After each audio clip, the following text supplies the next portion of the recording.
Ladies and gentleman, नमस्कार।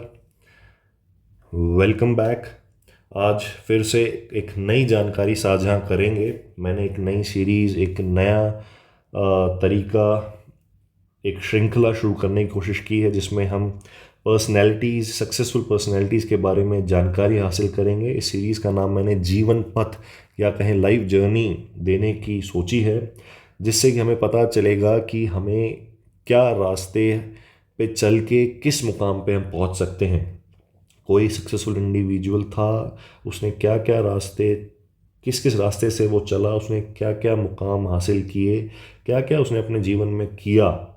इससे हमें एक मोटा मोटा एक रास्ता, हमारे सामने खाका तैयार होता है, एक जानकारी तैयार होती है, जिससे कि हम भी अपने जीवन को सक्सेसफुल बना सकते हैं। उसका कुछ जीवन का कुछ एक रस, एक निचोड़ हासिल कर सकते हैं। तो आइए शुरू करते हैं। सबसे पहले एक पर्सनैलिटी के द्वारा, जो कि आजकल बहुत ही चर्चा में है, रघुराम राजन जी। रघुराम राजन जी का जन्म 3 फरवरी 1963 मध्य प्रदेश में हुआ। उनके पिताजी इंटेलिजेंस ब्यूरो में थे और इंडोनेशिया में उनको पोस्टिंग मिली 1966 में। 68 में वो रॉ में चले गए, स्टाफ ऑफिसर के तौर पे काम किया RN काओ के नीचे, बिकेम पार्ट ऑफ काउबॉयज। 1970 में he was posted to Sri Lanka, जहाँ पे राजन जी ने एक साल मिस किया because of political turmoil. Sri Lanka के बाद वो बेल्जियम गए, वहाँ पे उन्होंने फ्रेंच स्कूल अटेंड किया। 74 में वो भारत आए। अपने बचपन में राजन जी को लगता था कि भाई उनके पिताजी डिप्लोमेट है, क्योंकि वो डिप्लोमेटिक पासपोर्ट पे चलते थे हमेशा। He was a half term student of campaign school Bhopal until 1974। 1974 से 1981 में दिल्ली पब्लिक स्कूल आर के पुरम में उन्होंने पढ़ाई की, शिक्षा ग्रहण की। 1981 में उन्होंने IIT दिल्ली में बैचलर डिग्री हासिल की इलेक्ट्रिकल इंजीनियरिंग में। सबसे इम्पोर्टेंट हिस्सा इस जानकारी का भी सामने आएगा, वो लास्ट ईयर में स्टूडेंट अफेयर्स काउंसिल के हेड थे। 1985 में उन्होंने ग्रेजुएशन किया। डायरेक्टर्स गोल्ड मेडल उनको प्राप्त हुआ इंजीनियरिंग में फॉर बेस्ट ऑलराउंड स्टूडेंट। 1987 में उन्होंने MBA किया IIM अहमदाबाद से, वहाँ पे भी उन्हें गोल्ड मेडल हासिल हुआ। तो ये बहुत ही इम्पॉर्टेंट है, दोनों जगह, बीटेक में और as a engineering student and as a MBA student also, उन्होंने दोनों जगह गोल्ड मेडल हासिल किया है। ये उनकी इंटेलिजेंस का एक सबूत है। उसके बाद उन्होंने टाटा एडमिनिस्ट्रेटिव सर्विसेज में एक मैनेजमेंट ट्रेनिंग के तौर पे काम किया। फिर डॉक्टरल प्रोग्राम के लिए वो Sloan school of management MIT में चले गए। 1991 में उन्होंने PhD की। उन्होंने एसेज लिखे under supervision of steward, consisting of 3 ऐसे उन्होंने लिखे, जिसमें मूलभूत आधार था रिलेशनशिप बिटवीन अ फर्म और a country and its creditor banks. जो पहला ऐसे था, the first essay focused on the choice available to firms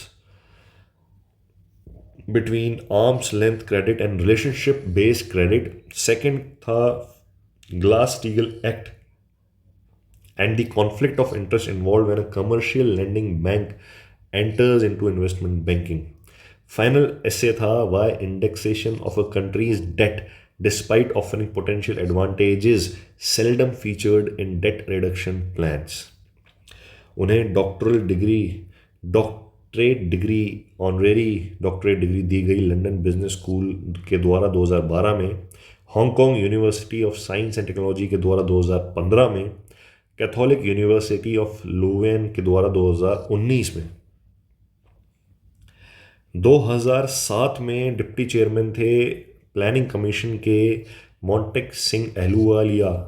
उन्होंने ही drafted Rajan to write a report. उन्होंने एक रिपोर्ट लिखवाई proposing the next generation of financial sector reforms in India.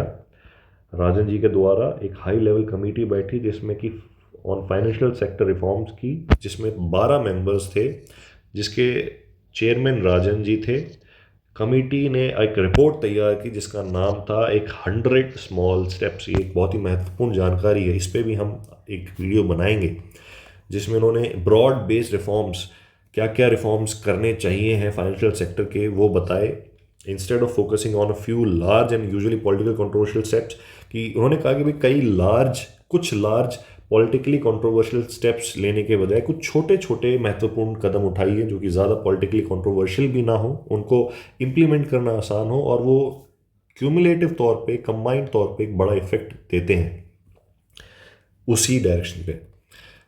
2008 में उन्होंने, डॉक्टर मनमोहन सिंह ने उन्हें अपॉइंट किया एक ऑनरेरी इकोनॉमिक एडवाइज़र के तौर पे।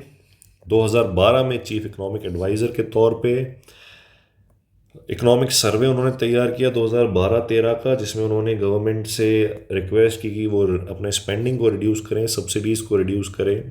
रिकमेंड किया कि भाई इंडियंस को, भारतीय को एग्रीकल्चर सेक्टर से सर्विस और स्किल्ड सेक्टर की ओर आना चाहिए। फूड सिक्योरिटी बिल के वो आलोचक थे, स्केप्टिकल थे कि भाई इतना फिजिकल डेफिसिट राइज हो रहा है, फिर भी फूड मतलब वो कुल मिला के चाहते थे कि भाई आप गवर्नमेंट स्पेंडिंग को थोड़ा कम किया जाए। In his first speech as RBI governor, Rajan promised banking reform, उन्होंने प्रॉमिस किया eased curbs on foreign banking, following which BSC Sensex rose by 333 point. तो फॉरेन बैंकिंग पे कुछ उन्होंने उनको आसान किया, उसके कारण 333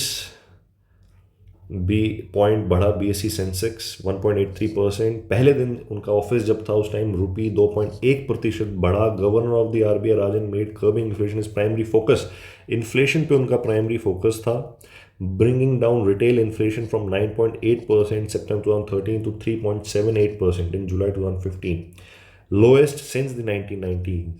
होलसेल इन्फ्लेशन उन्होंने कम किया 6.1% से इन सितंबर 2013 से, हिस्टोरिक लो ऑफ 4.5% इन 2015। 2014 में एक इंटरव्यू में राजन जी ने बताया कि उनका मेजर टारगेट है as a Reserve Bank of India, as a governor of the Reserve Bank of India, to lower inflation, increase savings, deepen financial markets, of which he believed reducing inflation। तो कुल मिला के reducing inflation पे उनका बहुत ही जोर था। A panel he appointed proposed an inflation target for India of 6%, for which जनवरी 2016 में 6% एंड उसके बाद 4% प्लस माइनस 2% देर आफ्टर। उसके बाद राजन जी के अंदर आरबीआई ने अडॉप्ट किया कंज्यूमर प्राइस इंडेक्स जो कि ग्लोबल नॉर्म है, despite the government recommending otherwise. Government ने कुछ और रिकमेंड किया था बट उन्होंने फिर भी कंज्यूमर प्राइस इंडेक्स को अडॉप्ट किया।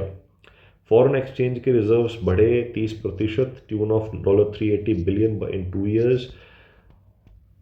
Under Raja RBI license 2 universal bank and approved 11 payments banks. Two factor authentication उन्होंने लेके आए।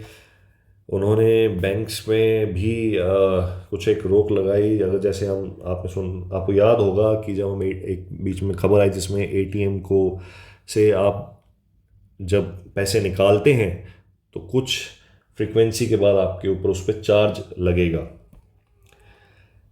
उसके बाद कुछ एक मीडिया रिपोर्ट्स थी जिसके तहत बता रहे थे कि वो आईएमएफ में जा सकते हैं बट वो नहीं हुआ। 9 नवंबर 2015 में उन्हें वाइस चेयरमैन के तौर पे बैंक फॉर इंटरनेशनल सेटलमेंट्स में अपॉइंट किया गया। 2016 में प्रधानमंत्री नरेंद्र मोदी को राज्यसभा एमपी सुब्रमण्यम स्वामी ने एक लेटर लिखा जिसमें एलिगेशन लगाए राजन जी के खिलाफ कि भाई वो इंटरेस्ट रेज कर रहे हैं जिससे कि small and medium industries hit हो रही हैं। Also claimed Rajan been sending confidential sensitive financial information using University of Chicago unsecured personal email address के द्वारा वो भेज रहे हैं।